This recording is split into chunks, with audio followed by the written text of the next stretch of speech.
Yes, you should be able to start. The recording started. Okay, thank you.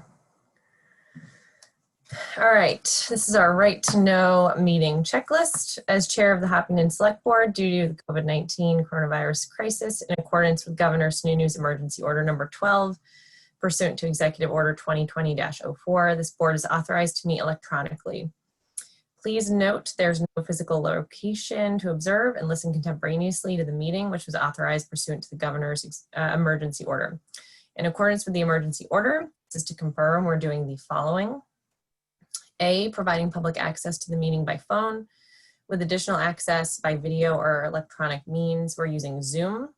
All members of the board have the ability to communicate contemporaneously during the meeting through Zoom, and the public has access to contemporaneously listen and, if necessary, participate through dialing the following phone number, 646-558-8656. Meeting ID is 340-316-049. We've also provided a Zoom website address. B, providing public notice of the necessary information for accessing the meeting. We previously gave notice to the public of how to access the meeting using Zoom, and instructions are on the Town of Hopkinton's website at www.hopkinton-newhampshire.gov and on the Town of Hopkinton's Facebook page. C, providing a mechanism for the public to alert the public body during the meeting if there are problems with access. If anyone has a problem, please call 603-746-8242 or email townadmin@hopkinton-newhampshire.gov. D, adjourning the meeting if the public's unable to access the meeting. In the event the public's unable to access the meeting, we will adjourn and have it rescheduled. A few notes about tonight. The meeting's being recorded and will be available to watch at a later time. The link will be on the town website. The select board's unmuted, others are muted. If you have a question, you can raise your hand. And we also will unmute folks during public forum so that they can speak. And all votes are taken by roll call vote during this meeting. So we will start with roll call attendance.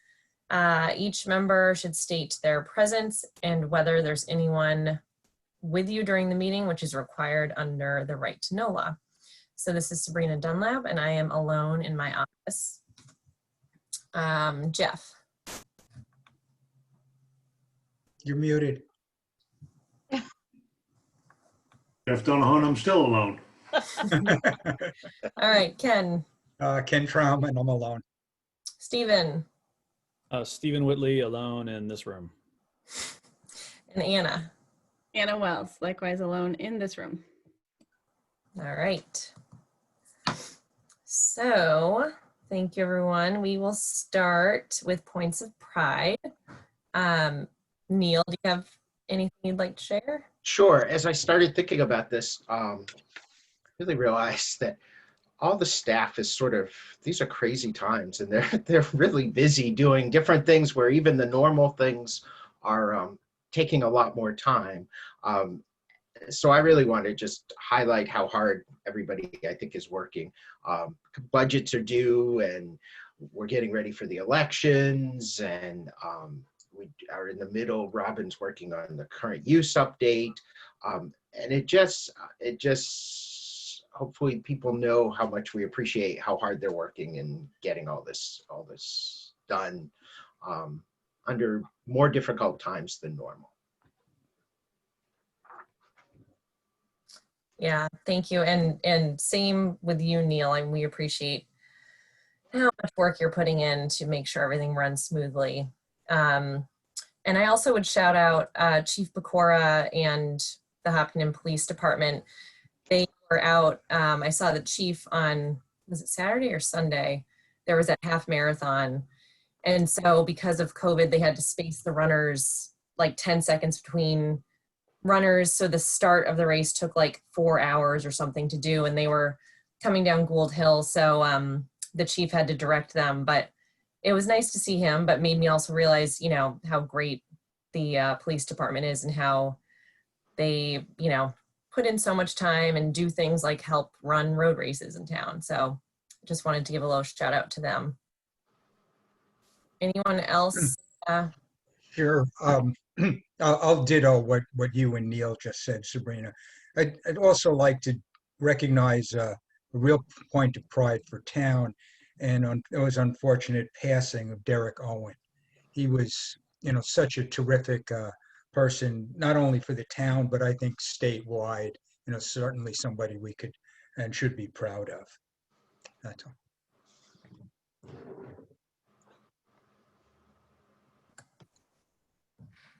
Yeah, thanks for mentioning that, Ken. Anyone else?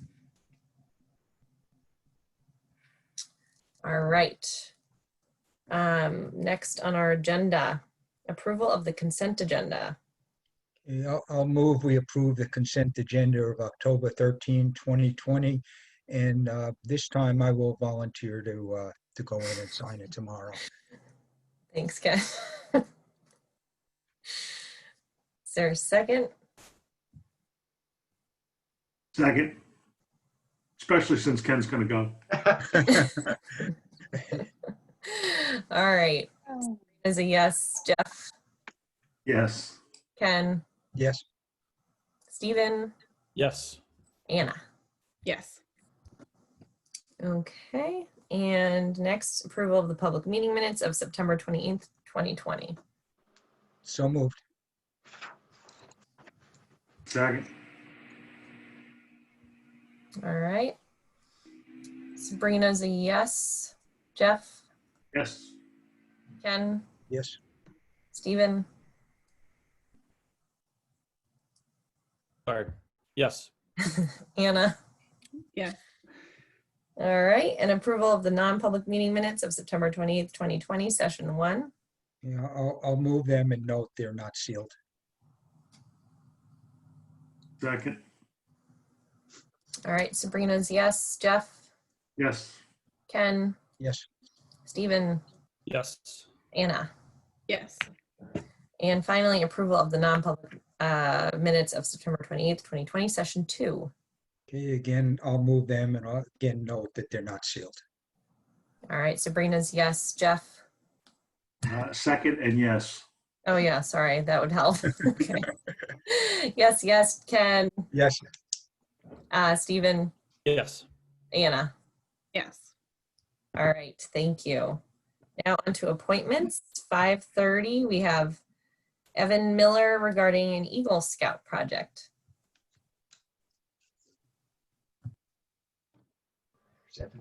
Hello? Are people able Hi, to hear Evan. me? We can Hi. hear you. Thanks for Great. joining us. Thank you for having me. All right, well, we'll hand it over to you. Okay, so I had a small presentation that I prepared. Okay. I don't know if I'm able to use it. You should be able to share now. Okay.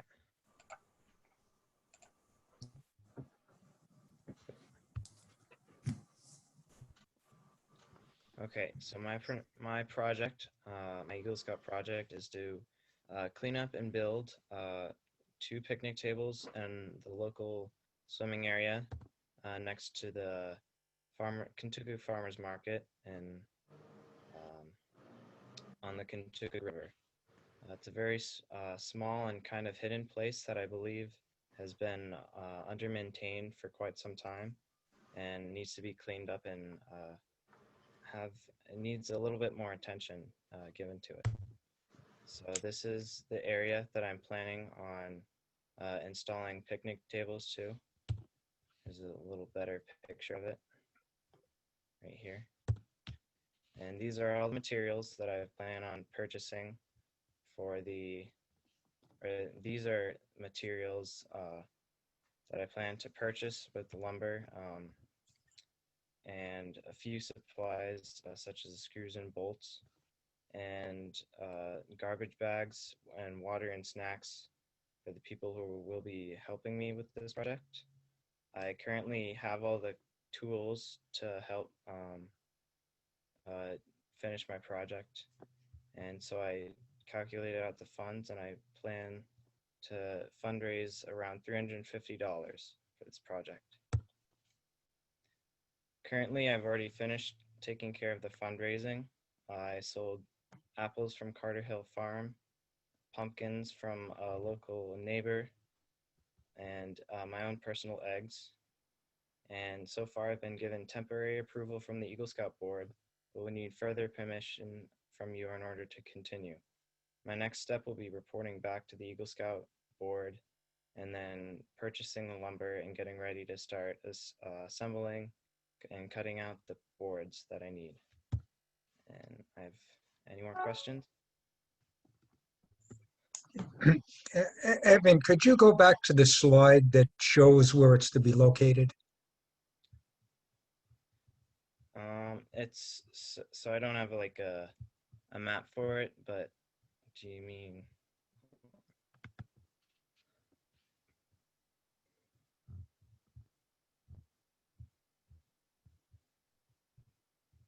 Like these pictures?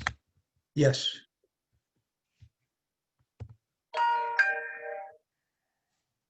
So yeah, it's right next to the Kentucky Covered Bridge and the Kentucky Farmers Market and that area over there.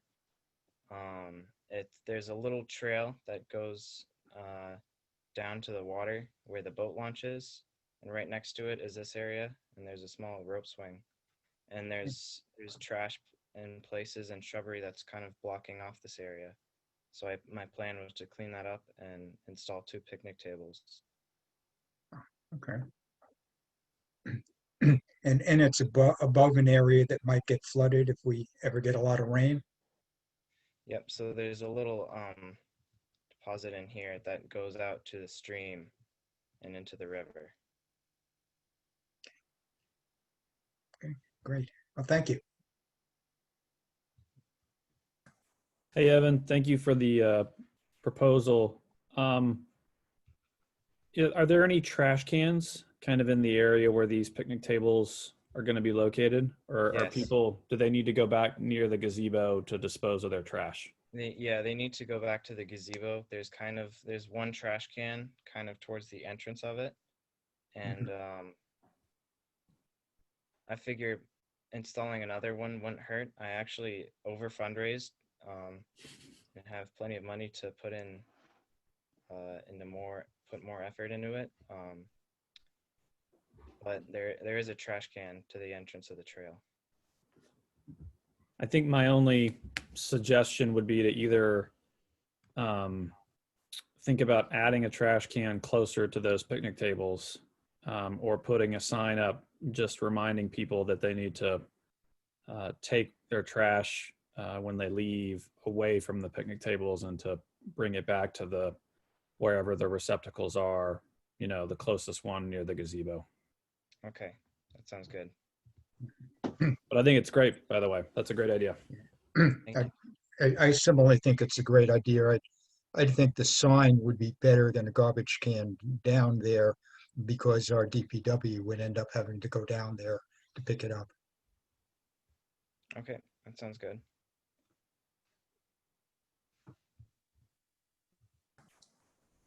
We can certainly help design and make sure the wording's good. So we can work with you on that, Evan. All right, thank you very much.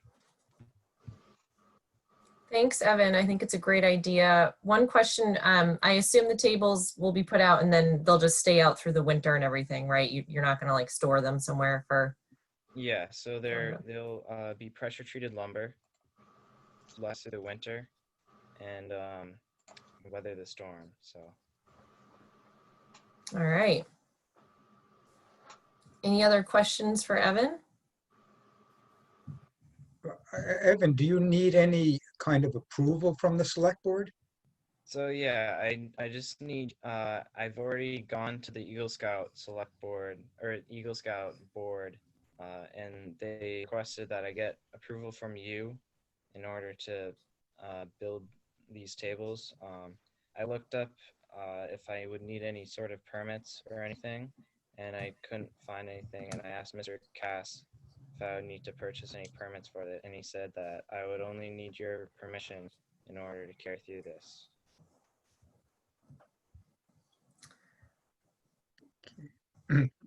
I guess I would then make a motion that we approve Evan's proposal.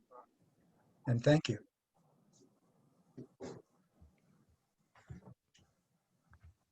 Is there a second? As an Eagle Scout, I will second the motion. Since you were an Eagle Scout and I wasn't, Jeff, you can make the motion if you'd like. And I'll second. Unnecessary. All right, so Sabrina's a yes. Jeff, Yes. Ken, Yes. Stephen, Yes, and thank you, Evan. Anna. Yes. All right, you have unanimous support, Evan. Thanks so much for coming in. There is a question on the Q&A that someone asked about this project, so you may want to take a look at that. All right, really quick. Thanks, Jeff. This person asked if there's space for people to walk around the tables without falling into the river or the dip on the other side, it says. Yes, there should. So I've kind of, the pictures make the area look a lot smaller than it actually is. It's about, my tables will be about 4 feet wide by 6 feet long, and there's plenty of room to walk around to the other side and sit in them there. So I've already Okay, gone down great. and All right. Excellent. All right, well, thanks again, Evan. We appreciate it. thank you for inviting me here. And Thanks, good luck. Evan. Yeah. All right, well, have a good night and good luck with your project. We look forward to seeing it. Bye. Bye. Right.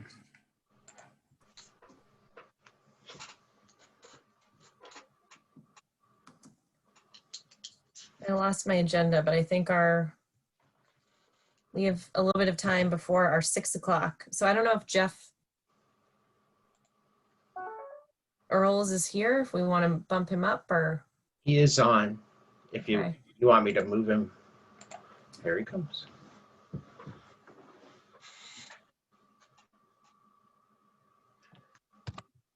Hey, Jeff, you should be able to unmute yourself now. Okay. There you go.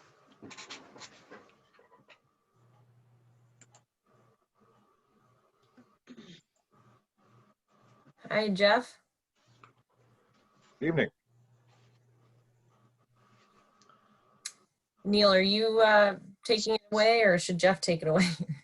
So the questions were on the AUS abatement. So I'll let Jeff explain that, and then you can ask any questions you want. Obviously. I wasn't giving permission. Right. I was stating the obvious. We know. Thanks, Neil. AUS All right. requested an abatement for the 2019 tax year. And they had a representative from one of the tax consulting firms, I forget which one. And we visited the property, went over it, and they pointed out their concerns. I looked at the entire property, made my own decision based on the fact that it needed a completely new roof, estimated to cost about $400,000. The facility is antiquated, built in the 50s, I believe. There was a sale of the Caterpillar plant back a couple of years ago for, I think it was 1.9 maybe, which is a much more modern facility, higher ceilings, newer everything. It also needed a roof, which they put on for, it cost them close to $1 million. Otherwise, that would have sold for more. There's also contamination issues. MBTE is in the ground at the AUS site. So some adjustment was made for that. What else is there? I think that covers it, but I think I started at 1.4. And what the The abatement got down to 700 somewhere in there. I'd look it up, but I can't get on the Avatar system.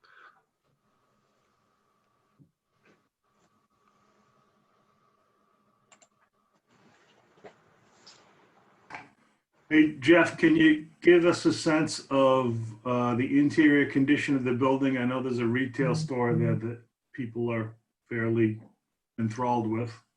Yeah, the thing that comes to mind is clutter, a lot of clutter. Condition wise, it's, you know, there's nothing been updated. They have a drain system for where the water comes in. It comes in probably over 100 different places. They have little troughs running here and there to buckets. The windows are outdated. There's not much more to it. It's a metal roof, metal trusses. But a lot of the ceiling heights are low, which people are looking for higher ceilings now for storage and things like that. But a lot of the building is, I believe, 14 feet. That's pretty much all I have for what the interior looks like. It's nothing special, that's for sure.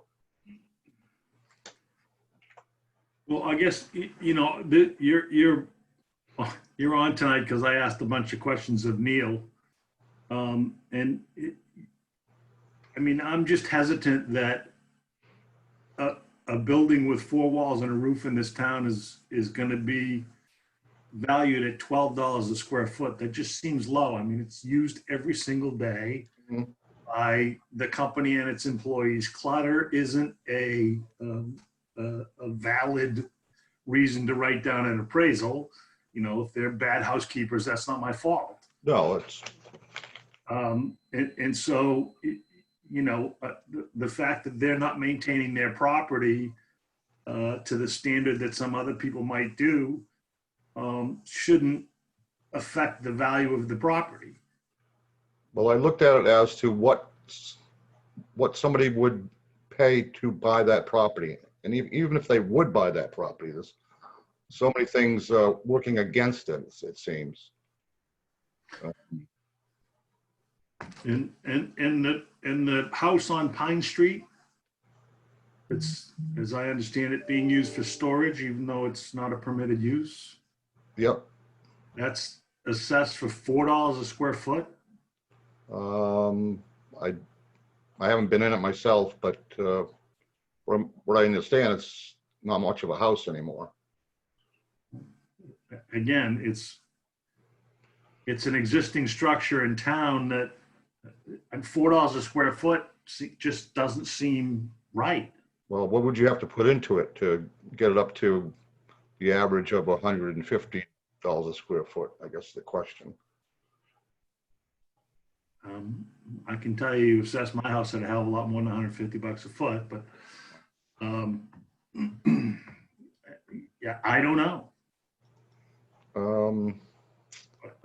I just, even a shell of a building, if you had to strip it out 100%, it would seem that it would be worth at least $25 a foot. Mhm. I mean, I'm asking because I don't know. Yeah, and I'm not going to have a lot of examples to compare it to either.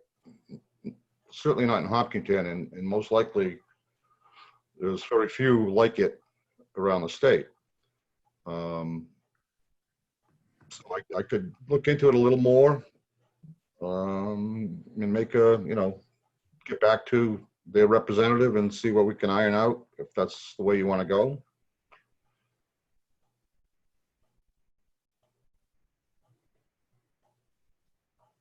Well, I'm only one voice. I'm the loudest one at the moment. Do others have thoughts on this?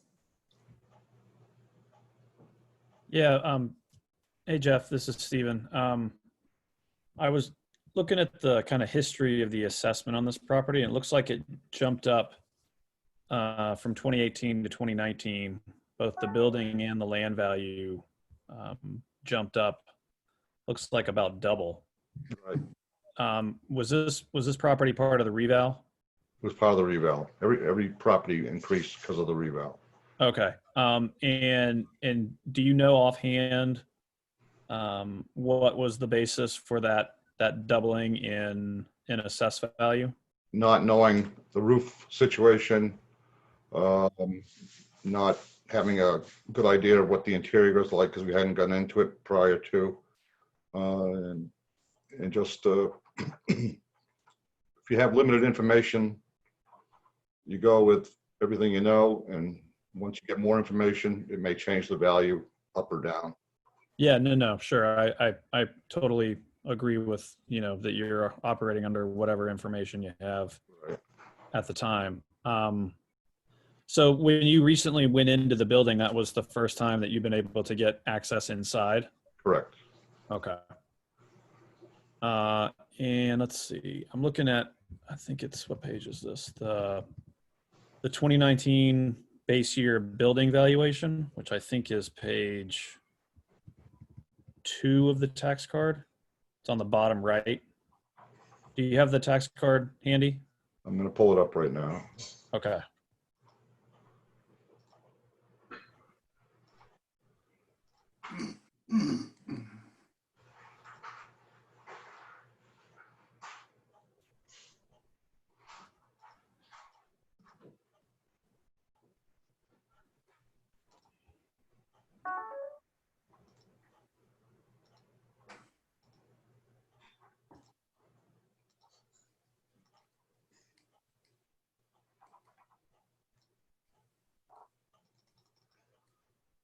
You have the map and lot, Stephen? I'm sorry, what? You have the map and lot number?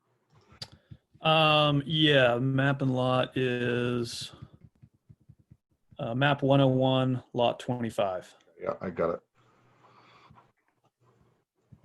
28 Riverside Drive. So what was the question again? So I was asking you to just look at the 2019 base year building valuation on the bottom right. Okay. And could you just walk us through what that is? And Yeah. then kind of just give us an explanation about how this abatement request would kind of increase some of those percentages, just roughly. 'Cause if I'm looking at this right, this building valuation is before this abatement was recommended to us. Is that right? The base rate is 3029. Is that what you have? I didn't catch that. Sorry, Jeff. Say it again. Base rate, I have 3029. Is that what you have?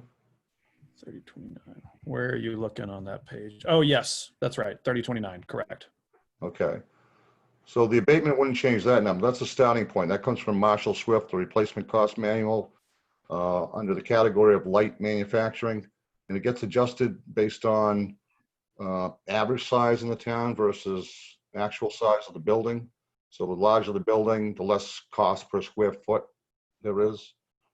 It's cheaper to build bigger. It's the theory. This one at 5,100 square feet would get quite a bit of an adjustment. And I don't think it shows up on my screen here. It might show up on your card what the actual adjustment is. If I'm reading it correctly, maybe 0.77 for size adjustment. There you go. Yeah. If I could ask Neil, could you put that page up on screen share? Yeah, that might be easier. That's a good thought, Ken. I've You're been not gonna be able to struggling. rotate it though.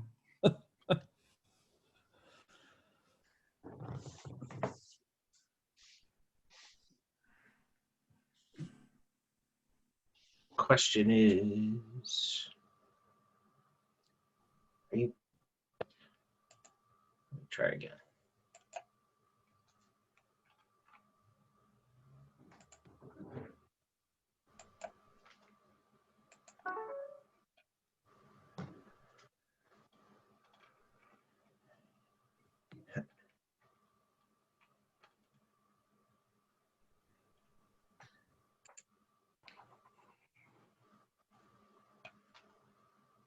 Sorry.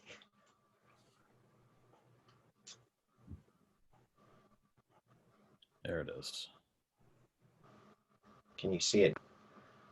Did it turn? I'm just seeing a blank screen for some reason. It When I- showed up briefly, and then I think you rotated it and went away. I don't know why it's not showing.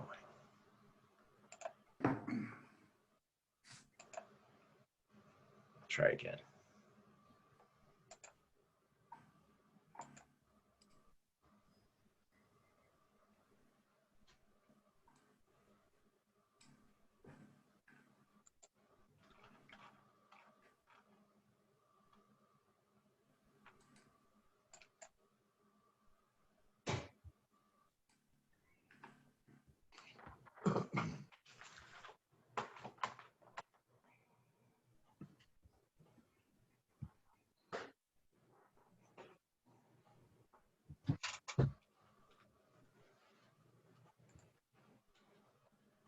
Go. There it is. Are you seeing it now? Yeah, it's up there now. Okay. So can you go? Yeah, that's the page. Yeah. Jeff, can you see that? I can, yep. Okay. Okay. So just to kind of restate what I was asking now that we have this in front of us, I was just asking for an explanation to what's on the bottom right there, the base year building valuation, because it sounds like most of the rationale for an abatement relates to the condition of the building. Right, It's not like the land value has gone down any, the opposite, in fact. So what we're kind of considering here is an abatement to reflect the condition of the building itself. Is that pretty fair? yes, plus the contamination issue also. Yeah. So what we're looking at here, can you just tell us what that is on the bottom right there? Where it says average roof, heat, other contamination. Yes. Yes, exactly. So the 26% average is the average condition of the property. And the computer tells, a 1950 average building, commercial building, it's depreciation of 26% for that reason. The roof, which is a additional physical problem with the building. As I said, it was going to cost over $400,000, and I confirmed that with some people I know in the business. So that got 20% for that. Heat, it's not fully heated, I believe. So the reason for that one, and again, the contamination. I did a study years ago as to the effect of contamination to a property. It ranged from 50 to 30% once it was remediated, I guess is the word. Tell me if I'm wrong. The percentage drops down. So there's just a stigma pretty much that this contaminated properties have when being sold on the open market. So we left that at 10%. Okay. And so the building value, when you take off the 61%, that's that 593,200 at the bottom. Right. And again, this reflects what you kind of the judgment calls you made after you got inside the building. These new numbers are from getting into the building. They were different prior to. Okay. Okay. I think kind of to Jeff's point, what I'm kind of struggling with is the 26%, for the condition and the 20% roof. I mean, those are just significant reductions. And Neil, can you remind us, has this been, what's the history of this? They filed for an abatement request. And I remember it was part of our packet previously and we asked to address it separately, but what's the status of this? Right. So it was timely filed for the 2019 tax year. And then I think somehow in the process, and when Robin was off, she can probably explain whatever happened there. It didn't get processed before the September 1, so, which is their deadline to file with BTLA, so they filed with BTLA. But I think they're very willing to work and get this settled. Okay. Okay. So this is pending right now at the BTLA. Correct. Okay. I almost would caution the whole board to maybe continue this discussion in non-public, because this is a pending kind of active lawsuit against the town. And, you know, I just don't want any of our comments or any of Jeff's answers to our comments, which are all public right now, to be used against the town if we can't come to an agreement with them, and we do end up in front of the BTLA. And I'm sorry to kind of suggest putting a halt to the conversation right now, but I just want to be careful that we don't put the town in a tough spot down the road if it doesn't work out.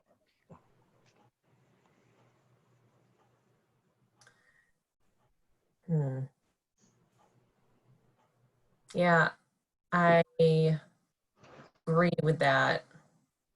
I think I recalled or registered that it's actually pending at the BTLA right now.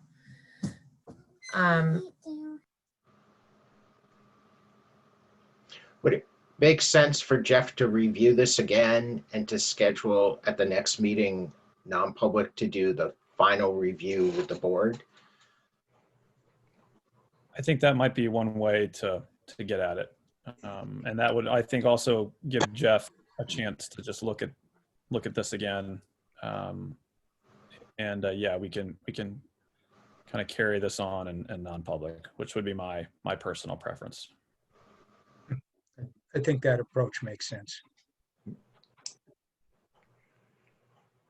Any Paramount objections?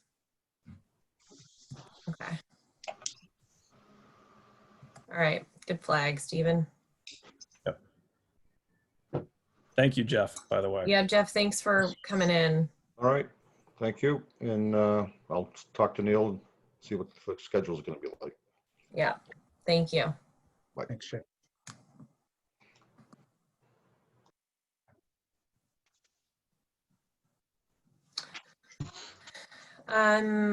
Okay, so our next appointment is 6:30. I don't know if those folks are with us. If we want to bring them over. Looks like Matt is, but Mike is not, unless Mike is Galaxy 20. S20. That's right. Or there's another dial in too. Yes, I think I know who the dial-in is because they called on the phone too. So Oh, and it. that's not Mike. Right. Can the Galaxy person make it known if what their identity is if it's Mike?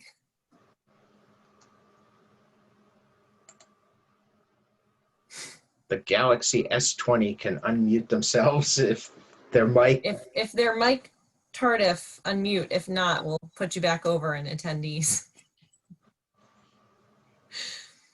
Okay, I don't think that's Mike. All right. All right, so we can move on to, if everyone's okay with it, try to tackle some new business in 20 minutes we have before our 6:30 appointment. I just have a quick suggestion, which is if, I think Matt is on, right? So if Matt sees that or can get in touch with Mike and have him come on early, then he can do that and he can raise his hand and we can bring them both over. Just Sounds good. so they know. All right. Oh wait, Matt's hand is up. And maybe Hey, Mike so- can come early, so. So I just sent a text to Mike. So I just kind of said, hey, they're ready for us. So as Great. soon as he gets in, I'll just raise my hand again if that works. Perfect. Thank you. All right. Thanks. So given that they might be jumping over here, maybe we should, if everyone's okay with it, for new business, look first at, maybe let's bump Halloween, because I think that's going to be a more in-depth conversation. So why don't we go with the town holiday schedule? That seems like it should be pretty easy to check off. Yes, I have a copy of it. I can pull it up if you want, but basically it's a simple, the annual approval of the official holiday. The interesting, it really falls with the federal holidays. There's nothing unusual this year except federally, the 4th of July is actually being observed on the 5th of July. Christmas is being observed on December 24th, and New Year's is being observed on December 31st. It's just a weird year, which That is. because those are Fridays. And 4th of July is actually on a Monday, so the holiday is, the federal holiday is the 5th. Huh, okay. Does anyone have concerns with the schedule as proposed? Neil, do you need us to actually vote on it, or it was just a FYI? I think by consensus, if you're okay with it, it's fine. Okay. Because it matches the personnel policy. And this year there aren't any, occasionally there's a change, but this year there is not. Okay, great. And then maybe we can talk about, let's see, the joint select and school board meeting. Knock that one off. Sure. When Steve Chamberlain and I met, we talked about this. The school board would like to have a joint meeting. The 2 dates are possibly before your next meeting on the 26th. We've done that before, where the joint meeting happens first and then the select board meeting happens after, or the 29th, which is the school board night meeting. So it would be the same for them. So I don't know if there's a preference. He was going to talk to the school board this Thursday and see too. I mean, if they're okay with it, I would prefer doing it sooner and just doing it before our meeting. Sure. So we could schedule it, provided it's okay with them, the 26th at 5:30, and then you'll have your meeting after that. Are others good with that? Sure. Yeah. Okay. I have a commitment at 8 o'clock that night. But So we might lose you for part of our meeting, I guess, but we'd have you for the joint part. Okay. All right. So it looks like we still don't have any hands. So maybe we could quickly do the financials. Sure. So still for the most part, things look the way they should. I'll just note some things on the revenues. The payment in lieu of taxes, we're still short St. Methodius. We're working on that. And also the second billing will be going out when the tax rate is set. So the rest of that should come in. Room and meals comes in generally in December. Flood control should be coming anytime now. One thing that's way up is other from state. This is good. We have received our full $134,227 from Gopher. They actually sent out something today reminding towns there's still $8.6 million that hasn't been claimed of that, but that's only if you haven't claimed your amount, but we have fully gotten our amount. So that is good, and we have received it. Also in that amount is the $50,128, which was the first responder grant, which was done for the 8 weeks. So no, under municipal aid, last year, this was the amount that was added because of the state surplus. We received $49,301, which is what we thought we would receive this year. We've received $46,406. And there's a formula for that, but that's pretty close, not too bad. Transfer station income is largely timing. That should catch up. I think that's okay. And the others kind of speak for themselves. On the expense side, under personnel, largely that's timing. With the health insurance being paid, it gets paid at the end of the month before. Cemeteries will balance out when the trust fund money comes in. Insurance is high because there was a deductible. Emergency management reflects expenditures under the COVID grant, so that has been reimbursed already. Other things, CAP is done for the year. Recreation looks like it's running high, but that's because of Kimball Pond wages, and that's all done. And long-term debt and interest, it's all timing, and it will come out fine. So I'm happy to answer any questions, but in general, we seem to be about where we should be 3/4 of the way through the year. Just a couple of questions, but I think Neil's hit all the high points. We're still going to be billing for, or have we received the COVID-related grants for the elections? Yes, we have not received money for that. So we'll note that it's about $7,000 that we have submitted, and they've reviewed and said we've been approved, but we have not received the money for the primary. And then another just over $10,000 we should be receiving after the general election.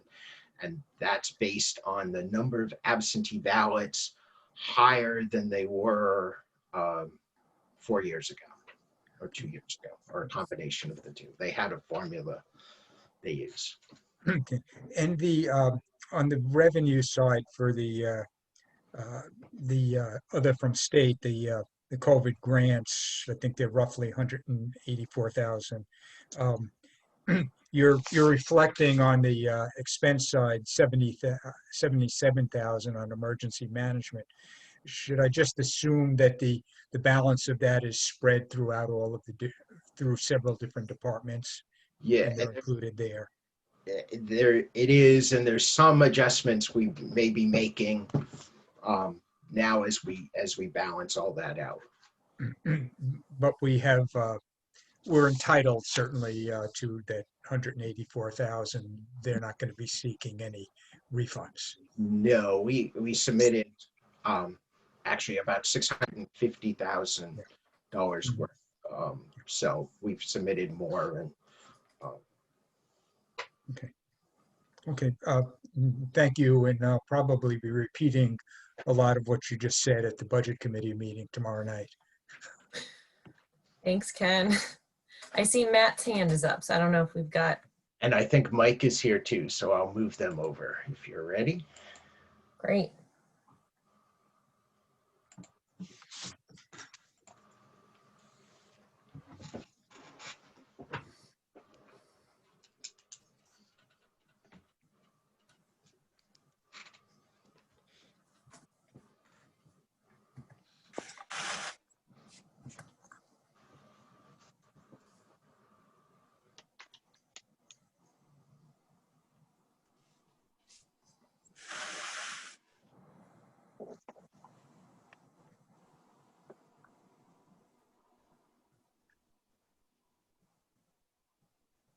Hi, Mike and Matt. Thanks for Good joining evening. us. Hey, Hi. Thanks for coming on early. Thanks for having us. So, I don't know who's leading this conversation. Sure. How should we start, Neil? I don't know if you want me to start or you want Stephen. If Stephen, you want to start? Yeah, let me just kind of set the stage, and Anna can jump in if I miss anything. So the select board may recall that as part of the operating budget, we put aside some money for a part-time or a consultant economic director position. That was intended to start, I believe, July 1. But with the town meeting being put off until August, we obviously didn't fill that. We're hoping, we're, I think, proceeding under the assumption that 2021's town meeting is going to be in March and not be delayed again. So we have about 6 months from now until then, and we would really like to have this position filled, and the EDC put together a kind of a job posting for this, which this board has seen before, I believe. Is that right, Neil? This board has seen it. I forget. Yes, and approved it. Yeah, that's right. And so, the EDC has kind of figured out what we're looking for this position. And under the circumstances, it was suggested that we consider hiring a Central New Hampshire Planning to do this work until March 2021, in the hopes that this becomes a full-time position. I think that, the EDC as a whole actually believe that Central New Hampshire Planning is in the best position to offer these services for the next 6 months, because they have familiarity with the town, with the staff, with the planning board, with the EDC, and are also doing similar work in other communities. And so it's well within their scope to do something like this. So the EDC at our most recent meeting recommended that Central New Hampshire Planning be retained to fill this role for the next 6 months, and then we can kind of reevaluate after the 2021 town meeting if we get funding to make this a full-time position. So Anna, did I miss anything there? No, I think you got it. It's just in the interest of time and efficiency. We've got folks who know our town, who know the planning and economic development world in our region and our state. And so thought it's a perfect moment to bring in the resources that we already know we have. I just want to clarify. I was thinking for town meeting, it would become more of a full year permanent position, but not necessarily full-time at that point. Is that? Yeah, that's right, Neil. Thank you. I just wanted that we're not looking to add a full-time person probably in March, I would guess. Yeah, sorry. I've been working on budgets, so. So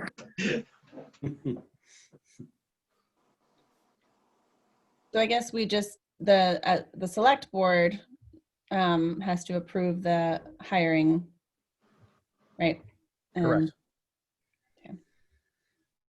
Yeah, so I don't know, Brini, if I guess we can have Matt or Mike,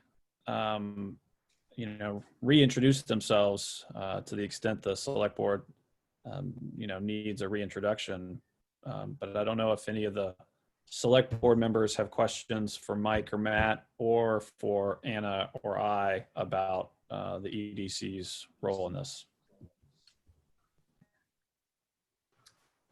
Well, maybe if Mike and Matt could just do a quick, since we didn't start with it, just a quick introduction of who they are and what they do really briefly, and then just maybe a brief overview of, I assume the EDC, everyone's on board with this, but maybe just like a quick overview of your, role and process. Sure.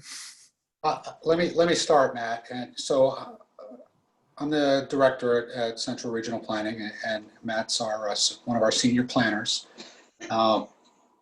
Matt actually works with a lot of different communities in a lot of different roles, and providing planning board support. He leads our brownfields program. He is our go-to land use housing planner. We're actually on with the Sutton Planning Board a little after 7 to talk about some master plan issues a little bit later and village zoning.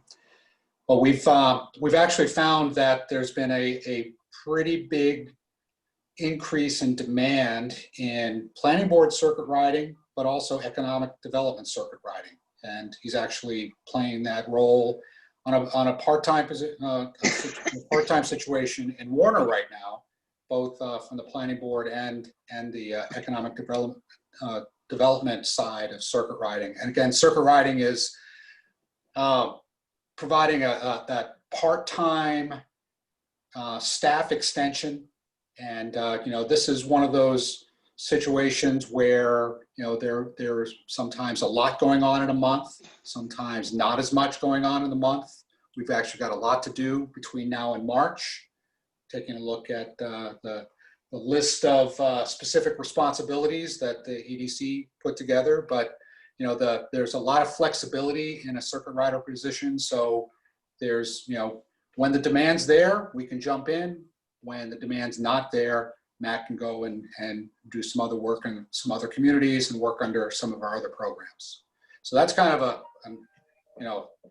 higher level, but how about if I have Matt talk a little bit about just, some of his economic development and planning board circuit rider. You don't need the planning side with Karen, but just how he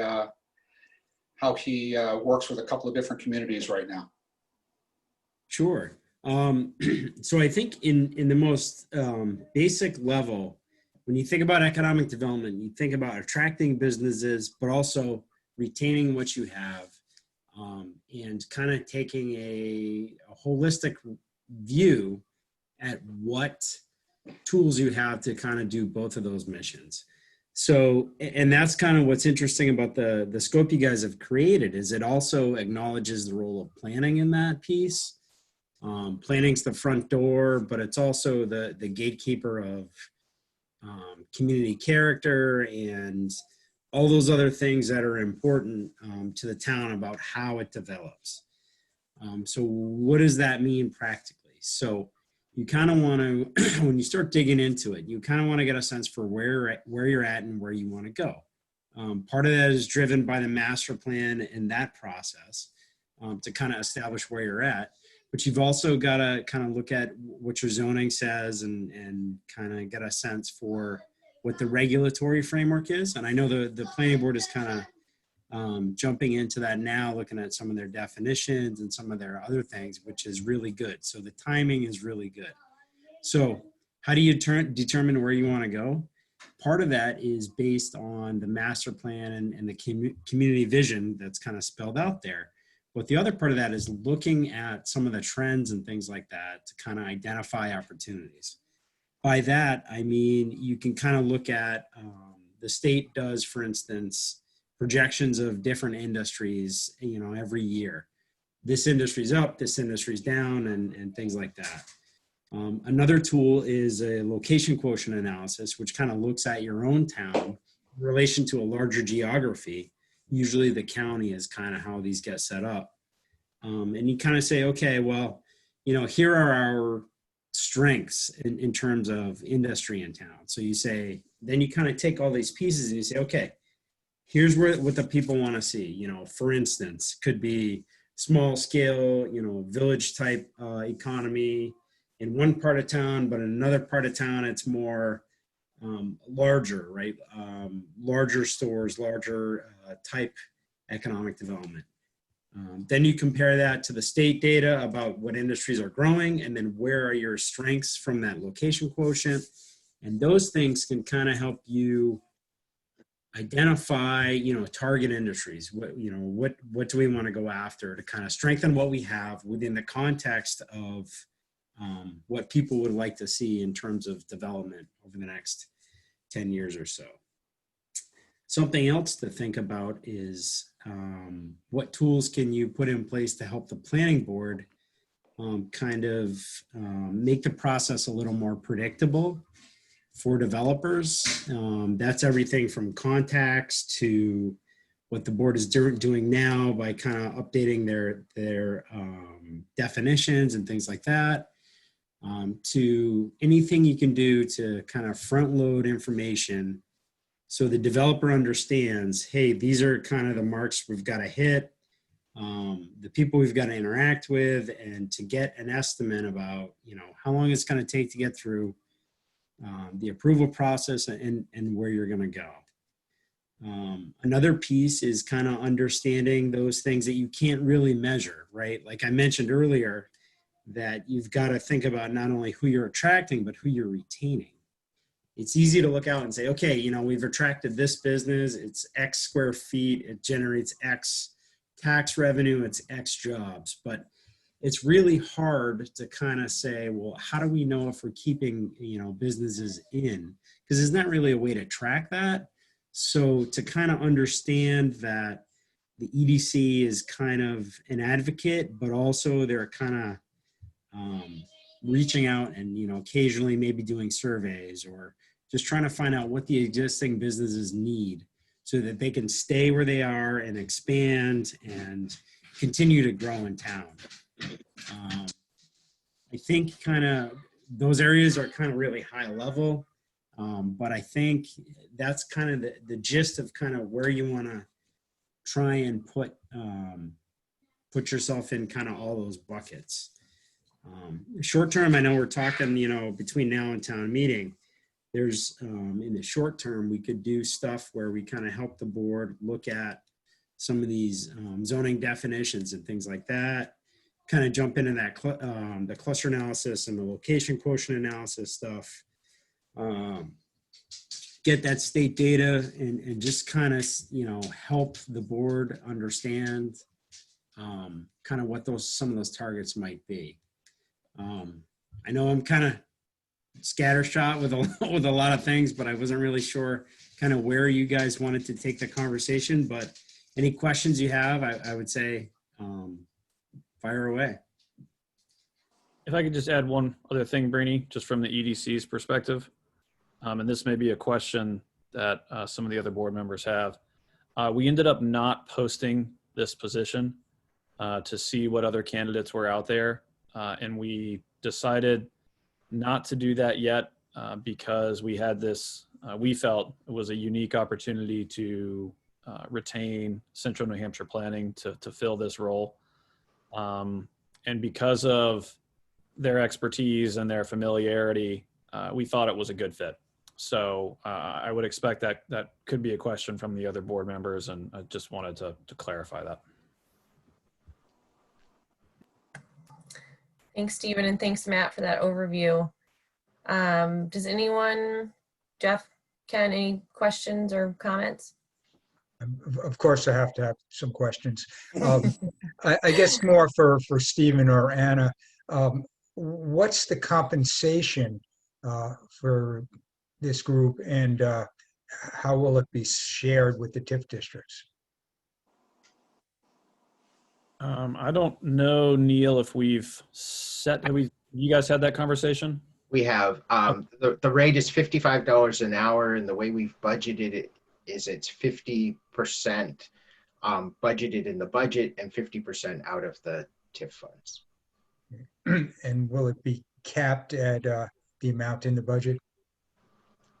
Yes, we can't spend more than is in the budget. Yeah, okay.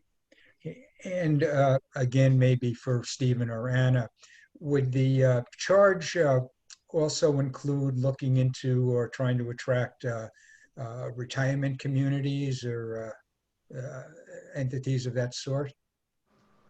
That's not a specific charge in the EDC and the director's kind of position.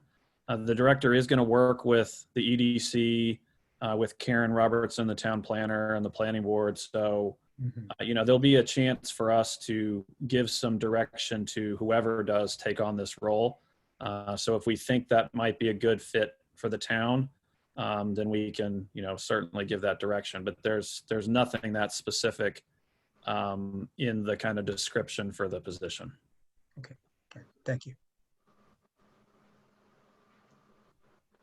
Hey, Stephen, can I add something to that point? Yeah, go for it, Matt. So I think Ken raises a good point about understanding how housing integrates with the economy and economic development. And it is definitely part of it. And that again is kind of an example of one of those things that you can't really put a number on or a causal relationship on that, but it does play a role.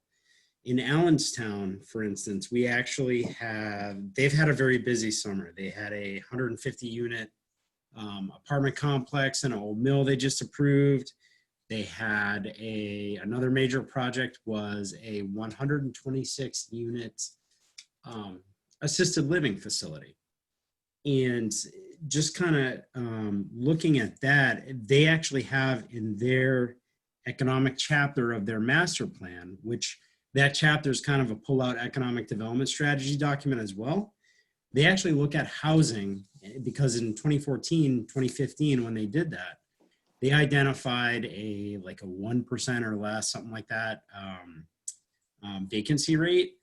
The mixture of housing and the cost of housing was low, and you kind of say, okay, well, the relationship between housing and the economy is, you bring population in, you can help stimulate economic growth, which in turn also helps with more, creates more population growth, and it's kind of a cycle, but you got to turn the switch on somewhere. And that's kind of why their thought was, hey, look, let's do a housing development strategy as part of economic development. And right now you're looking at it and they've got 150 people moving into this mill in downtown Suncook, which will be a catalyst to kind of spread out, consumer demand and traffic and just, a sense of community in a part of town that's been kind of on the decline for decades. The assisted living facility actually, it's going to provide a need. It's going to give a different segment of the population and the demographics. And the other thing too is it helps with bus routes. So Concord Area Transit, when they do their bus routes, we kind of, as a planning commission, we said, hey, developer, you need to reach out to Catch and kind of talk about their bus route, because there's a senior center in Suncook. Now you've got this facility coming, which links it to Pembroke and just kind of this whole transit thing where you've got people, for instance, taking the bus to downtown Suncook from that facility and, hopefully patronizing the future coffee shop that will get developed out of, the other residential pressures that will hopefully come about to spur economic growth post-COVID. I mean, that's kind of the one variable that we're all dealing with, but great comment. That's all I have to say is seeing the interconnectivity of that and how that plays into it. Great comment. That's all. Thanks, Matt. So Matt or Mike, this is Jeff Donahoe. My question's a little more basic. Since you represent Warner, which is right next door to us, let's say that you find an opportunity for a company, whatever they do, to create 100 jobs. How do you decide which community you will push harder? So, an interesting question. And this is the first time we've actually been in a situation where Matt's able to have that time to be a little bit more proactive. I think, oftentimes you're going to find that right employer for the right lot, developer, that, so I wouldn't look at us as choosing a community over another community, but helping to find the right situation for the right developer. Hopefully we're in that situation. But I think it really comes down to what the best situation, the best parcel for that particular opportunity is. And Jeff, just to add to that, what Mike's saying, it's basically, when you look at economic development as a whole, there's kind of these nesting strategies from the state level on down. So you've got the state economic development plan. We have in our region a regional economic development strategy.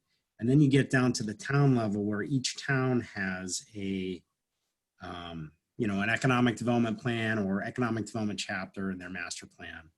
And as you get lower, as you go down, it's about, the state plan gets somebody to the state of New Hampshire. Then from there, it's figured out. The SEDS, in theory, get somebody to the region, and then the towns have to figure it out. And really what it comes down to is, how does town A position itself in relation to the region as opposed to town B? And then from there, it gets down to the particular sites. I mean, they may have kind of like what Mike's saying here is you've got a particular development that needs certain characteristics, certain road access, certain traffic counts and things like that. And they're going to look at the sites, right? I mean, the state gets them to the state, the SEDS gets them to the region, we get them to the town. And then from there, what site fits their particular needs, slope, access, curb cuts, all those things, utilities, natural gas, those things. And again, how does the town position itself off the region?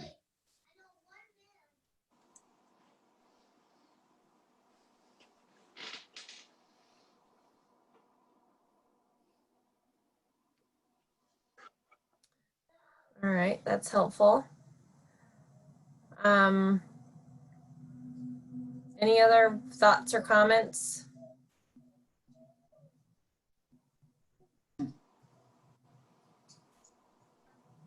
Okay. So, what do you need from us officially? I'm wondering if you want to move forward, if you could vote to do that and then authorize Stephen to sign the contract on your behalf and for EDC and we'll negotiate that out so we don't have to wait another couple weeks before doing that, if that is agreeable to Stephen too. I'm not gonna comment because I think I'm gonna end up abstaining from any vote because the EDC did recommend that we hire these guys. So whatever the board wants to do is fine with me.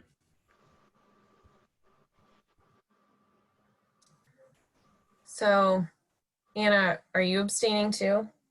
I should probably abstain as well. So What did The the pressure's EDC on. recommend, Stephen? the EDC proposes hiring Matt in this role. Yep. That's I why thought they're you just said EDC didn't support this. No. Oh, no. EDC fully, all the members of EDC fully support this. Yeah. Sorry for the confusion. No. Yeah. So, Jeff, can, I move we approve this and allow Stephen to sign and whatever else Neil needs. And I'll second. all right. Perfect. Thank you. So Sabrina's a yes, Jeff, Yes. Ken, Yes. and then Stephen and Anna abstaining. Anna abstains. Stephen abstains too. Okay. Great. All right. Well, thank you, Matt and Mike, for coming in tonight. This was very helpful. Seems like a good fit. Thank you. We're looking forward to it. All Me right. Thank you. Yeah. Thank you. Have a good All night. right. Thanks. Thank you. Well, good night. Good night. And thanks to the other board members, Ken, Sabrina, Jeff, for making this happen. It's great. I'm very Thanks for excited. doing Yeah. Now I get to go real deep geek in the planning economic development world. I'm psyched. This is your jam. This is my jam, 100%. I see that that Madam Moderator is on here. I don't know if she wants to come over early for the 7 o'clock moderator appointment or if there were others who are gonna, oh, Sarah's over, okay. Sarah, are you good with starting 15 minutes early on election issues? As long as that doesn't break your protocols. Unless there's an objection from someone else, I would say we should move forward with Sarah, even though she was not slotted until 7. Never do I slot people This is amazing. I feel like we're always behind. It's always the other way around, so. I know. Somehow we're ahead here. You know something's gonna trip us up. Okay. Sarah, do you wanna take it away? Happy to jump in. All Thank right. you, Chairwoman Dunlap and board members for your time tonight. I promise I won't take too long, maybe even be done before I was slotted to be here. I just wanted to touch base quickly to wrap up how the primary went and to look forward to the general election. As always, I want to take the opportunity to publicly give my heartfelt thanks to each and every town employee, public official, volunteer, and voter who helped to make our state primary a success. Special thanks, of course, to our town clerk, Carol Harless, assistant moderator, Tim Britton, town administrator, Neil Cass, and supervisor of the checklist, Jean Lightfoot, who's also on the call with us tonight. It was a true team effort, and I'm so grateful to be part of that team and this community. For the primary, if you haven't heard, we had 2,111 voters cast ballots, which is up on the high end of our primary turnout, which was great. 827 of those ballots were cast by absentee voters. Currently, hi Vivi. Currently, we have 5,064 registered voters, and on average, we're getting an additional 25 new voter registrations each week. So our clerk's office and the supervisors of the checklist are really busy getting all of those people set up to vote on November 3rd. For the general election, just in case anyone isn't aware, that is being held on Tuesday, November 3rd. The polls will be open at the Hopkinton High School from 7 a.m. to 7 p.m. as usual. Bye, Vivi. Hi, Thea. Sorry I didn't see you there too. I'm used to seeing you all in first grade online, not a meeting. So the inside of the gym is going to be set up similar to what you saw at the primary, although certain modifications will be made just to accommodate more voters as we see in a general election. Specifically, there will need to be more ballot clerk check-in tables and ballot booths. Flagging here that unlike the primary, we probably won't have the space to rope off every other ballot booth like we did for the primary. So we are going to have signage just to encourage people not to go right next to somebody and vote if there are other ballot booths open, to do their own social distancing. And as we did at the primary, which Jeff headed up so expertly, we will be cleaning those on a regular basis. Again, for the general election, we will require masks inside of the polling place. There will be an alternative outdoor option, the same as the primary, for individuals who cannot or will not wear a mask inside. And that went really well, I think, for the primary. I appreciate everyone's cooperation for that.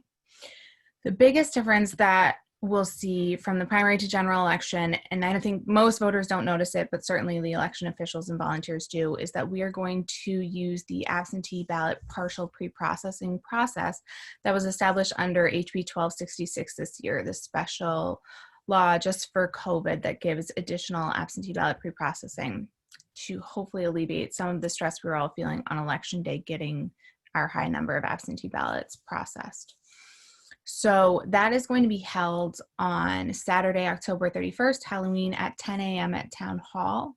There will be 3 teams of election officials partially processing the ballots simultaneously. A supervisor of the checklist will work with myself, Carol, or Tim, and 1 other volunteer. So there'll be teams of 3 to process those ballots as much as we can. And quick overview without getting into the nitty-gritty too much. The partial pre-processing process includes opening the outer mailing envelope that people return their absentee ballots in, inspecting the affidavit and the affidavit envelope without opening it, and determining whether the affidavit envelope has been properly executed.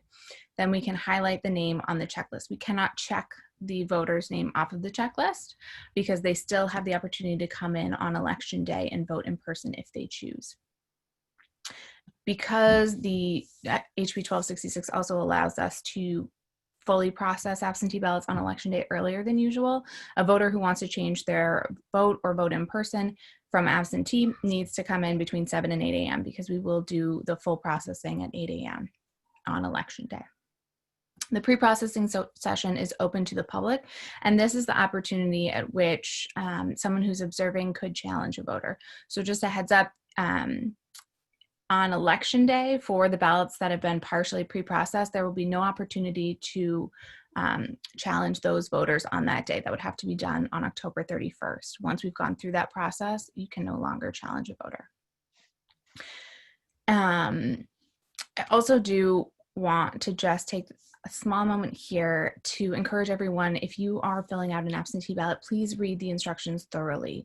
While we didn't have that many absentee ballots that were rejected in the primary, there were about a couple dozen that were rejected, and the primary reason for this was simply because someone didn't sign the affidavit envelope. There must be a signature on that affidavit envelope, either from the person who is assisting someone with a disability who cannot write their signature, or from the voter themselves. So just make sure you are filling out that information and going along with every step so that you don't have to be rejected. If we are rejecting ballots on October 31st, we will do our best to notify the voter that their ballot has been rejected and give them an opportunity to cure the reason if possible, or they can vote in person on election day if they are around. Obviously, for someone who's out of state, that's not going to work, but I think for people who have COVID concerns, we may be able to rectify that issue before election day and make sure that person can cast their ballot. That's all I have for now. Happy to answer any questions that you might have. I have a question for you, Sarah, about will the process be the same for folks who have an absentee ballot and want to hand it in person that day, and the drop box, the drop box that's monitored, and then the drop box is at, you just talk about that.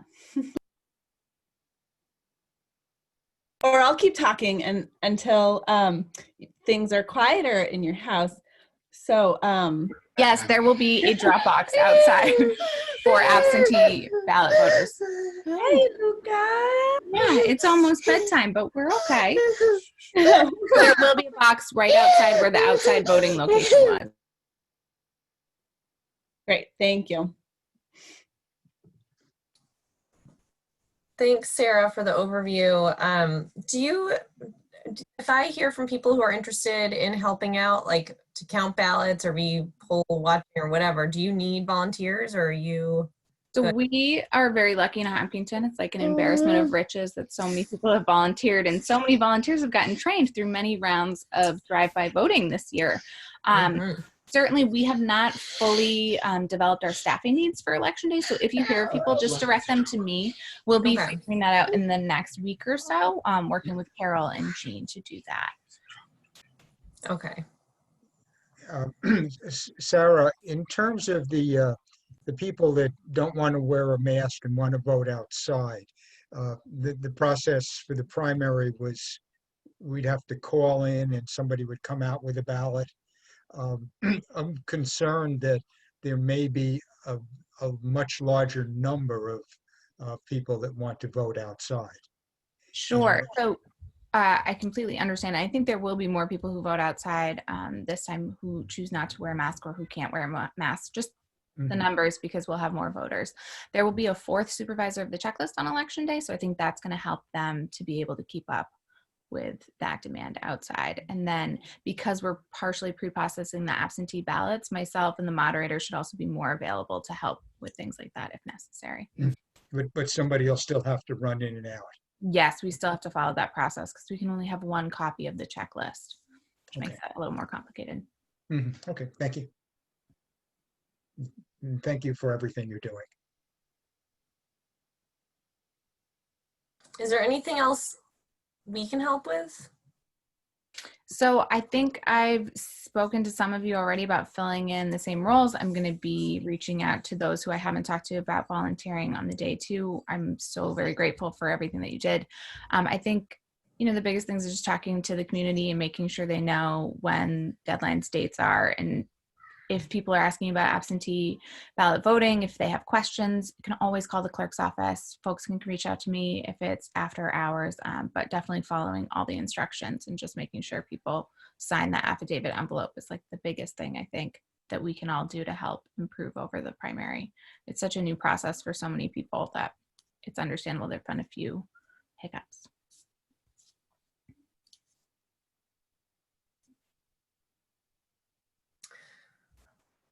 All right.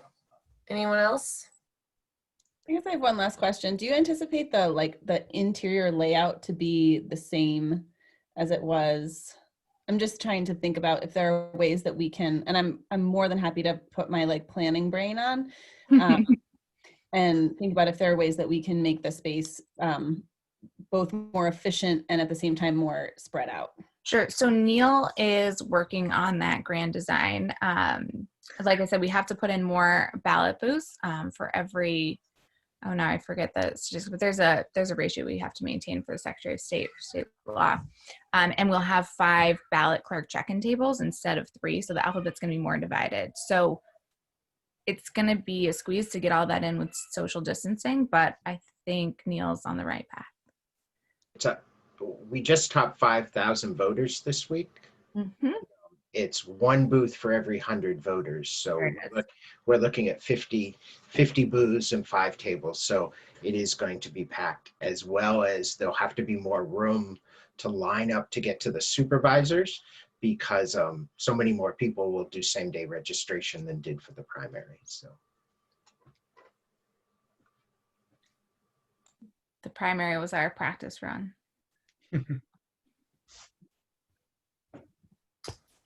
All right.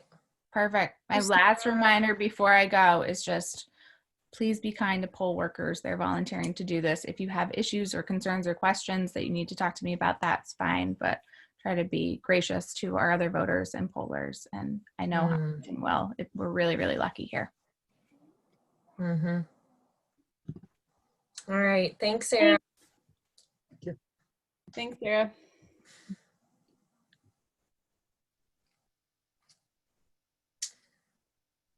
All right. So before we go back to new business, is there any old business, Neil, or anyone? I had thought we were going to have an update on the reopening of Slusser. Neil, You're muted, Neil. You're muted. sorry.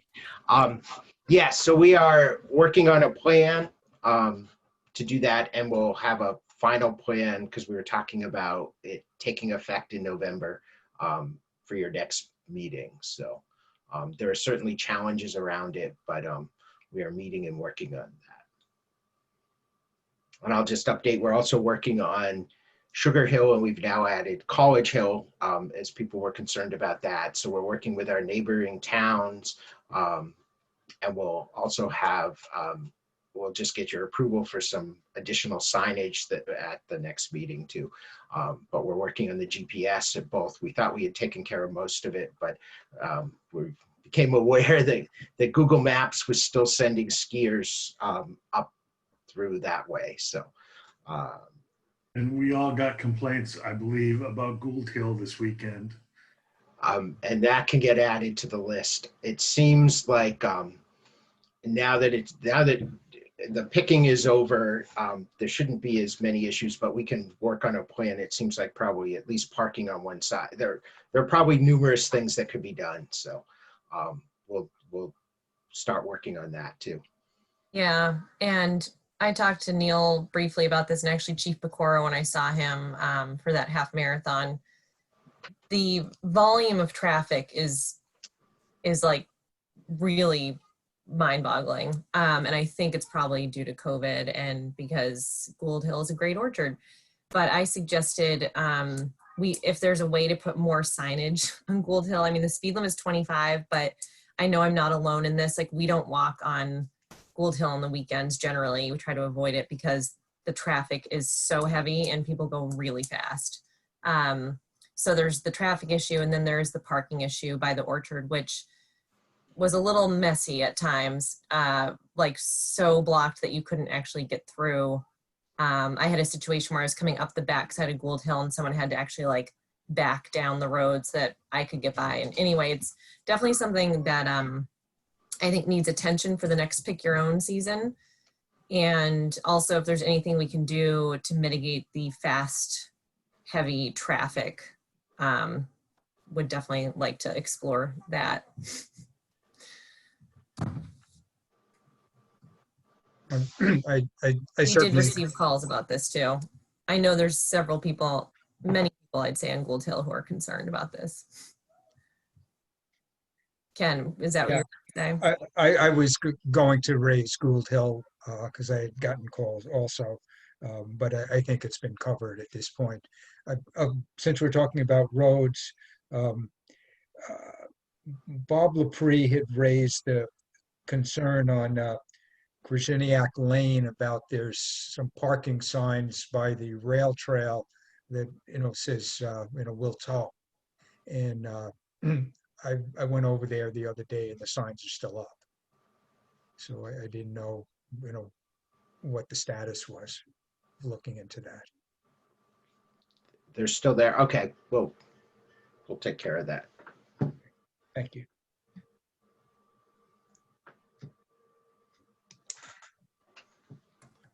Anything else for old business?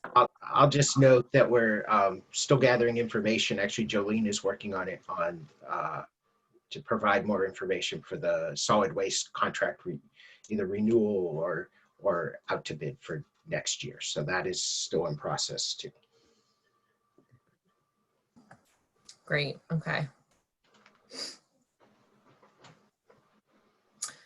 All right, so our last item under new business is Halloween 2020. Hi, Jackson.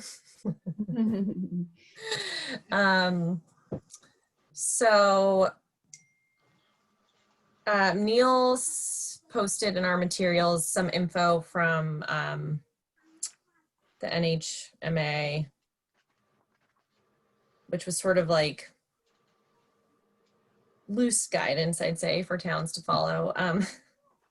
Neil, I don't know if you want to start. You attended a meeting, right? Like are in this. Sure. Actually, it was a pretty highly attended webinar put on by NHMA. And largely the things that were in the memo that I shared with you were the things that were shared in the workshop. It's really up to individual towns. The CDC guidelines outlines things that are low risk, moderate risk, high risk. I will note too that the Recreation Department and the library are working together to do books and crafts drives through pickup for children in grades 3 and younger, a drive through trick-or-treating in front of the Slusher Center and Library on October 30th from 3 to 4:30. So that is one event that's planned. In talking to— Yeah, sorry to interrupt you, but I just want to add to that because I just received word that the PTA is also going to be involved in that event and handing out their own gift bags, Halloween little treat bags, and with no child age restriction. Oh my goodness, I'm sorry. Of course, I'm talking. And so just so that that's another added part of that event. And in talking to Chief Pecora, he said most of the towns in the area were following their basic normal schedule of posting trick-or-treat times, whether it be 5 to 7 or 5 to 8. But it really comes down to the town doesn't stop people from doing it. It's whether they want to sanction something versus neighborhoods doing things. And so there are several different options I think the board has. Yeah, and I would note the memo from the NHMA includes CDC guidance, which has risk levels, and the lowest risk is obviously staying home and doing things virtually. Moderate risk would be things probably like these activities that the rec department's putting on, and then highest risk is traditional door-to-door trick-or-treating. So I'm of the mindset that, like Neil said, I mean, we can't tell people that they can't trick or treat or do something in their own neighborhood, but since the town is already providing with the PTA and the library and the rec department, since there's already going to be an alternative to traditional trick or treating, I'd be inclined to not put out a time for official trick or treating. I know there are definitely towns that are following that, that are encouraging people to stay in their own neighborhood and do their own thing rather than doing a big sort of town sanctioned trick or treating. So I don't know if others have thoughts on this. Well, I lived for 30 years in Amesbury Park, and only 10% of the trick-or-treaters were actually from Amesbury Park. We used to get 300 kids plus every year. And, I know there's at least one resident from Amesbury Park on the call tonight. It was always an event. Most everybody behaved, and I think, as long as people are wearing masks, I think it'd be okay. But that's my opinion. So, Jeff, are you saying it's okay if people in their own neighborhood want to gather, or are you saying you think the town should follow its traditional? I don't think you're going to stop the traditional unless you put police barricades at the end of Amesbury Road. I think everybody's going to show up there on Halloween night at 5 o'clock, as they always have. And, I think putting out the guidance of you got to have a mask is probably the most important thing. Yeah, so we can't stop people. We're not encouraging trick-or-treating and saying if people are planning on trick-or-treating, even if it's just in your own neighborhood or in a small area, that people should still follow CDC guidance. I mean, generally masks and keeping distance. Ken, you're off mute. Do you have thoughts or?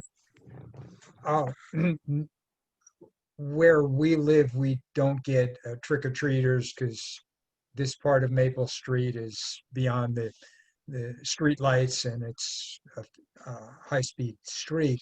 But I would think that, I sort of like Jeff said, that people are going to trick-or-treat anyway.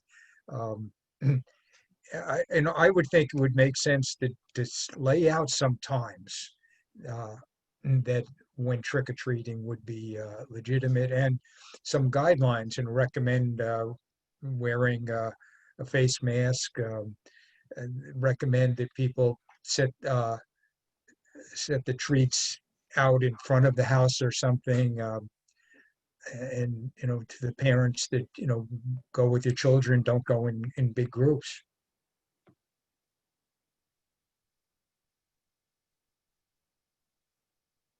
So I gotta say, I'm really torn about this. My heart's breaking that like this one, glory of childhood is, there's so many things that we're losing during COVID, but to have to be in this position to make some sort of recommendation is really, really difficult. So I just want to acknowledge that. My inclination at this point is I would discourage trick-or-treating, to be honest. I know that's really incredibly sad. Unless, I think I would encourage folks to, if you're bound and determined to go trick-or-treating, please stay local, please stay in your own neighborhood. Observe, distance, and keep your mask on. I think one of the things that I'm thinking about is I've seen kids when they get together, when they see a friend, when they see a teacher, when they see kids are naturally just so drawn to other people and to each other. And I think it's really, really difficult, especially on a festive evening like a Halloween. I think it's really, really difficult to keep kids away from each other and from, I don't know. I'm very torn about it because I know how sad it is if kids aren't able to go and enjoy this like normal, but it feels like a high risk activity. And I, for one, would be inclined to say that I think that the select board could even go so far as to say that we discourage trick-or-treating this year. And then- Yeah, especially and now someone, that we know that we have, you know, unresolved COVID right now in town, in our lower elementary school. Of course, I hope that whoever it is that has COVID recovers quickly and well, and that there is no spread. But at this point, we don't know. And I think that trick-or-treating can end up being a high risk activity, as silly as that sounds. And I don't really want to be someone who's responsible for condoning an activity that is high risk. I agree with Anna's kind of take on it. I think that given the fact that it is in our community, and I think it's important for people to acknowledge that it is in our community. You know, it's not like it's happening other places and it's not touching us here. I think that I agree that we should discourage it as we traditionally think of it. Encourage people to do alternative activities, and then say, if you are determined to do it, stay local. Here are the times that we recommend you do it, and follow these CDC guidelines if you are going to do it. But again, we discourage people from doing it this year. yeah, and my hesitation with providing a time frame is just then you get into, sorry for the noise. I don't, like, I'm thinking about like Main Street. So that's where we usually go. And it's not one of those super packed neighborhoods, but I just think if we do it, if we say we're not encouraging this, but here's a time frame for doing it, that sends sort of a mixed message. So I would be inclined to say we're discouraging it this year because it's considered high risk, and you know, we can't stop people. So if you're going to do it, we encourage you to do it in your contained neighborhoods, probably coordinating with your neighbors on the time. We don't need to set that time, and encourage people to do it as safely as possible. And then if you're not going to trick or treat, there are alternatives being provided by the rec department. So that would be my recommendation. And I see a hand from someone who lives in Amesbury. So if no one objects, I'm happy to bring him over for a comment. There's also a typed comment in the Q&A down the bottom from an Amesbury Park resident as well. There is. Yeah. I also just want to make sure that as a select board, we've had an opportunity to discuss and then open it up for public comment, maybe, just so that I know we've all had a chance to speak, but I just want to make sure that we are finished what we need to say at this point. Yeah. So would you like Norm to come over? Well, why don't we, anyone else have, so are we in agreement on that, or do Ken and Jeff feel strongly that we should list a time, or?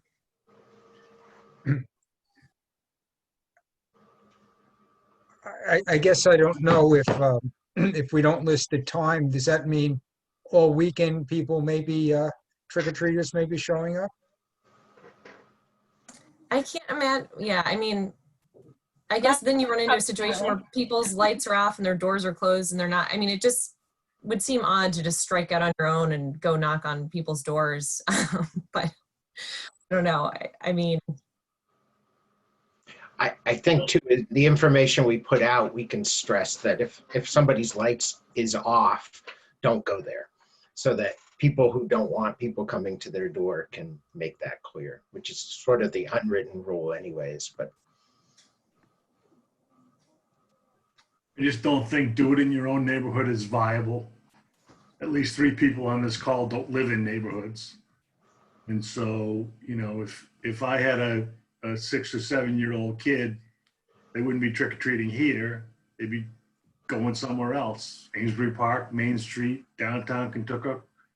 But I mean, I just don't see that as a viable suggestion, to somebody who's lives in the middle of nowhere like we do. Well, I live in the middle of nowhere. We're not trick or treat. I mean, Yeah. Well, I understand. It's a personal choice to let your kids go out. I totally understand that. But to say, you should just stay in your own neighborhood. Half the kids in town don't live in a neighborhood. Probably 3/4 of the kids in town don't live in a neighborhood. I mean, we don't either, so we're not trick or treating, but we have the alternative through the rec department, or people could choose to gather and do something and someone like do a trunk or treat type thing in their yard. So I hear what you're saying, Jeff. I just think that like if we don't provide a time and say stick to your neighborhood, that gives people who live in these contained neighborhoods the chance to coordinate as they want. And for those of us who don't live in a neighborhood where you can trick or treat, then we either make alternatives or we have football games going on that the town is supporting. I don't understand how this is worse than a kid tackling another kid from another town. I think This is about personal responsibility. Parents need to teach their kids or decide whether to let their kids, but if they're going to let them go, they're going to teach them to keep their mask on. I know, but there is a point.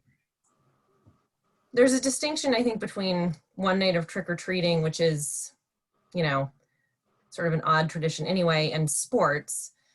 And I also think that if we set a time, it then puts sort of an onus on people to feel like they have to be prepared and have candy. And I'm thinking again about like the people on Main Street.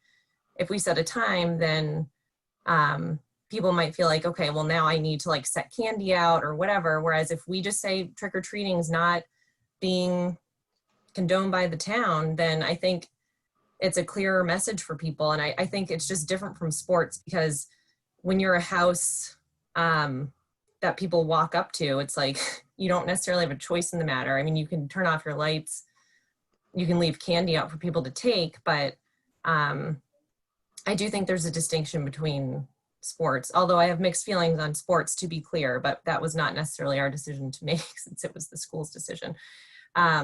Anyway, so sounds like Jeff would be in favor of probably, I don't want to put words in your mouth, but you'd be in favor of traditional, just do it as we normally would, but with I'm recommendation. not opposed to the traditional Halloween. I have barking. I'm going to mute for a sec. Ken, Anna, Steven.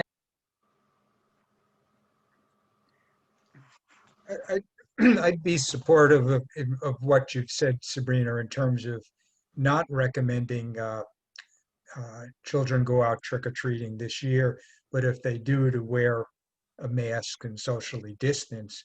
I'm still troubled about not having a time.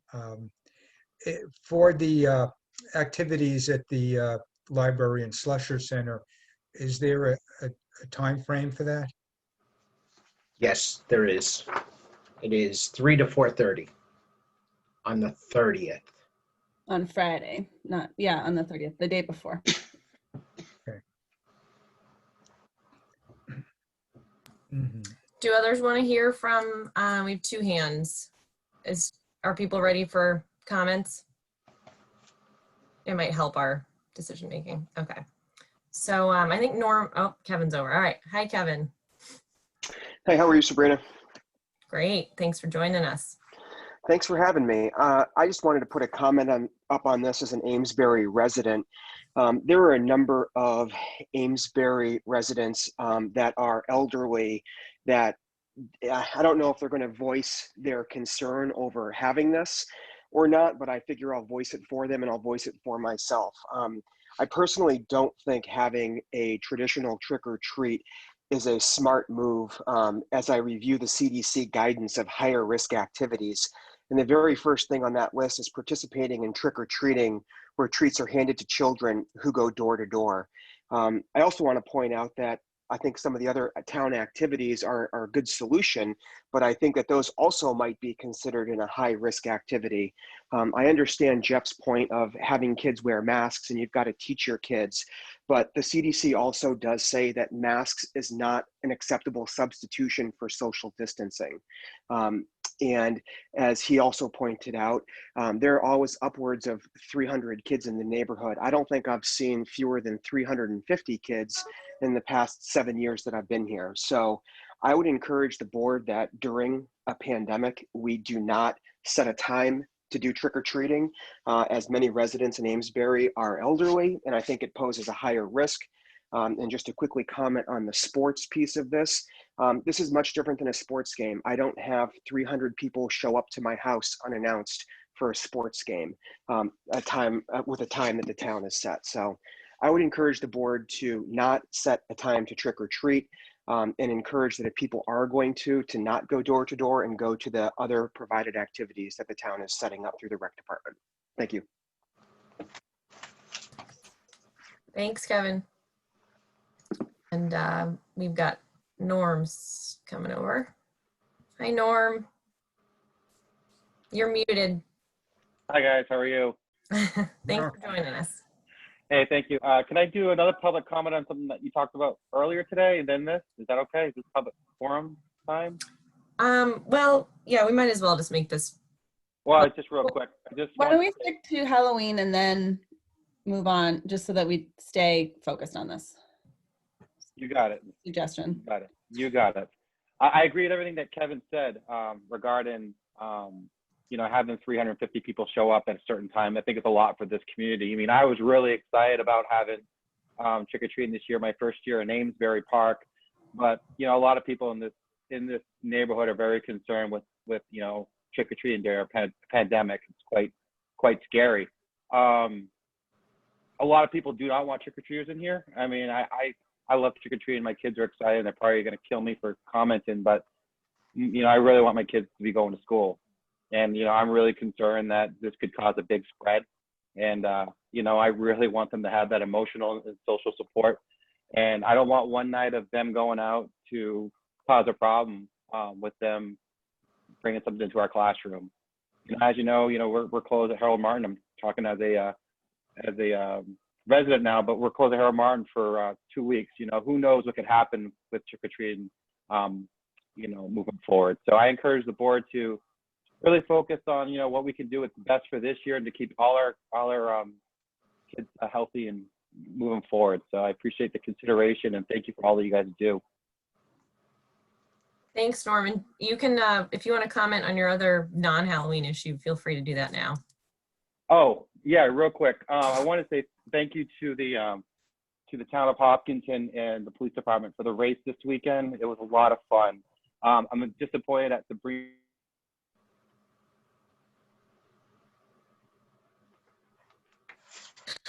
I lost Norm. I don't know if others lost him.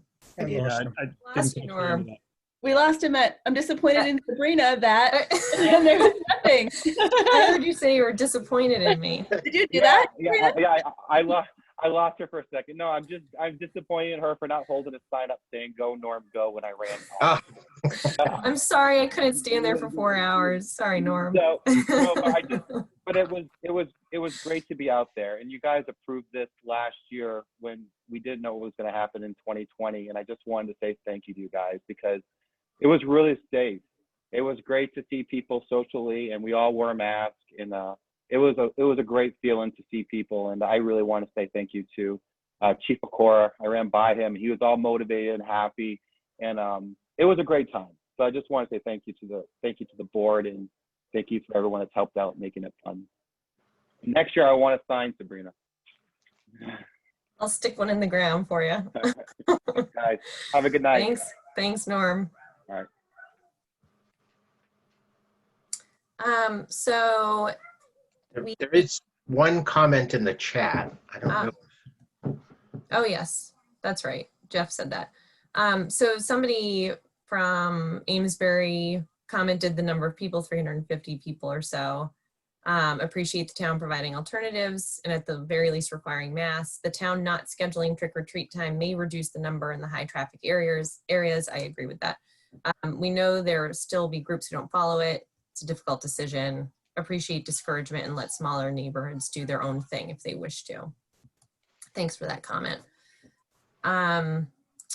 So if others, I know we've jumped around a little bit tonight, but if people want to make public comments on Halloween or on anything else, now is the time to do so. All right, I see a hand with Elizabeth. And Norm's still with us, Neil, just so you know. Should I wait? Oh, hi, Elizabeth. Hi. Sides. Hello. Did I get you right? Okay. Sorry. I just want to say that as someone with 3 little kids, Halloween is such a fun night. You know, they look forward to it all year round. I think, you know, with that being said, I think you're making a smart decision if you discourage it. And that hurts me, like Anna said, it, you know, it hurts her. I think it hurts a lot of people, but we're in a global pandemic. And I think most people will understand. And I think if I hear Jeff's point, and I think he's making, you know, a valid argument to have it as normal, but we're not in a normal time. And I think for the kid, you know, I don't live in a neighborhood. I live in a dirt road, on a dirt road. And I'm going to make other plans with like 1 other family, maybe 2 other families that are in our secret, you know, I mean, our nice bubble. And Jeff, I think a lot of people will do that. While it's sad, I think it's the smartest thing, and to not give a time, I think is probably better than giving a time, because I agree that if you give a time and say you're kind of discouraging it, but saying, well, if you do wear a mask, that's confusing. So I even though it's sad, I support, you know, discouraging it, and let people make their own small plans with, you know, the people in their bubble. So that's what I'm for this year. It's tough, but I think that's the right move. Thanks, Elizabeth. Sure. Thank you for all that you guys do. And ladies. Bye. Thanks. Bye.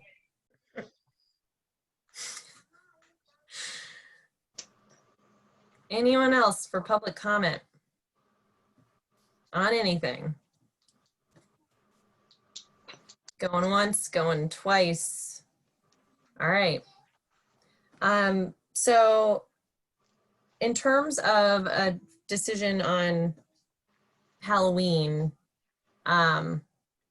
seems like, do we have consensus on, maybe not unanimous, but consensus on discouraging, not setting up a normal, or setting up a time, encouraging folks to do things in their neighborhood if they have one, or some alternative with friends, and also point out, if you are going to do those things, try to do them safely. And finally, there's the alternative that the town and rec and PTA are providing. I see Stephen. I agree with that approach. That you Anna's just nodding. Okay. Ken. Based on the comments I heard from the people in Amesbury, that seems to be the critical area. I would agree with what you're laying out there. Can I just make sure I have it correctly? So you're saying encourage use of the alternatives, discourage trick-or-treating. If you do trick-or-treating, do it in your own neighborhood, and then use the socially distanced CDC guidelines, which are there. Is that correct? I think that's right. Stick to your neighborhood, or, you know, come up with some other alternative, like Elizabeth mentioned, whatever they're doing, or you can always do what the town's offering. I mean, I know it's not ideal, but the state also has like guidelines, recommendations around trick-or-treating as well. So we may want to highlight both CDC and state of New Hampshire guidelines. Yeah, and I think it was Stephen who was saying this. I mean, there is this issue of like, we are seeing an uptick in, I know Warner's had a big uptick, Hopkinton schools at least have some cases, so it is out there. So, you know, I think now is probably the time for caution on this issue. So, all right. Are we good to move on from Halloween? All right, thanks for that discussion. So I think we hit all of our new business. We covered old business. So any other town administrator updates, Neil? I'll just note we're working on budgets. They're due in Friday. So budget season is underway. Fun. And I think everything else I had on my list, we covered under old business. So. Okay. And I think we covered a few things that were going to be under other. Does anyone have any others? I have one. It's kind of a late point of pride. I wanted to thank Neil and the rest of the town for going through the tedious process of getting all of our COVID related funding from Gopher. Yeah. I know that was probably frustrating, but thank you for doing that. So appreciate it. It was nice to see the funds come in, and today looking through in comparison to I think there are only 75 towns that have gotten all their money, and we have, so that's good. Good. Yes, I second that, Stephen. All right. Anything else for the good of the order? Well, thank you everyone who attended. And we have no non-public, so I think we can adjourn. So moved. Right? All right, do our final roll call vote. Sabrina's a yes. Ken? Yes. Jeff? Yes. Stephen? Yes. Anna? Yes. All right, thank you, Robin. Thank you, Neil. Welcome. Thank you. Thank you, Thank you all. everybody. Good night. Thanks. Good night. Bye.